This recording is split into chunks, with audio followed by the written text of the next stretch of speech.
প্রতিদিন মাত্র ১০ টি vocabulary শিখে আপনি একসময় হয়ে উঠবেন vocabulary expert।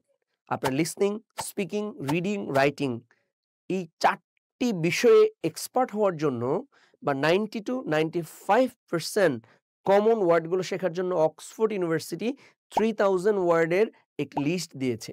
যে ওয়ার্ড গুলো কমনলি ব্যবহার করা হয়, সায়েন্টিফিক্যালি রিসার্চ বলছে 90-90% এই ওয়ার্ড গুলোই ব্যবহার করা হয়। এই ওয়ার্ড গুলো সিকোয়েন্স অনুযায়ী সাজানো হয়েছে যাতে একজন স্টুডেন্ট বা ইংলিশ লার্নার খুব সহজে ইংলিশ শিখতে পারে। আমরা ইংলিশ থেরাপি থেকে সবাইকে একটি চ্যালেঞ্জ দিচ্ছি।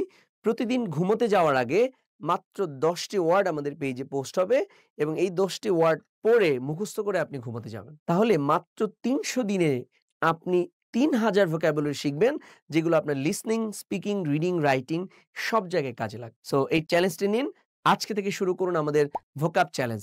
যারা এই টোটাল চ্যালেঞ্জ কমপ্লিট করতে পারবেন তাদের সবাইকে ইংলিশ থেরাপির পক্ষ থেকে স্পেশাল গিফট পাঠানো হবে। এই ডেইলি ভোকাব চ্যালেঞ্জে বিজয়ী হওয়ার জন্য আপনাকে প্রতিদিন ১০ টি vocabulary নোট করতে হবে। নোটে অবশ্যই তারিখ থাকতে হবে এবং পোস্টে কমেন্ট করে ডান লিখতে হবে মুখস্থ করার পরে। এবং আমরা বছর শেষে অর্থাৎ ৩০০ দিন অতিক্রম করার পরে আমাদেরকে জানালে আমরা যাচাই বাছাই করে আমাদের প্রত্যেকের বাসায় আমরা এই গিফট পাঠিয়ে দেব ইনশাআল্লাহ।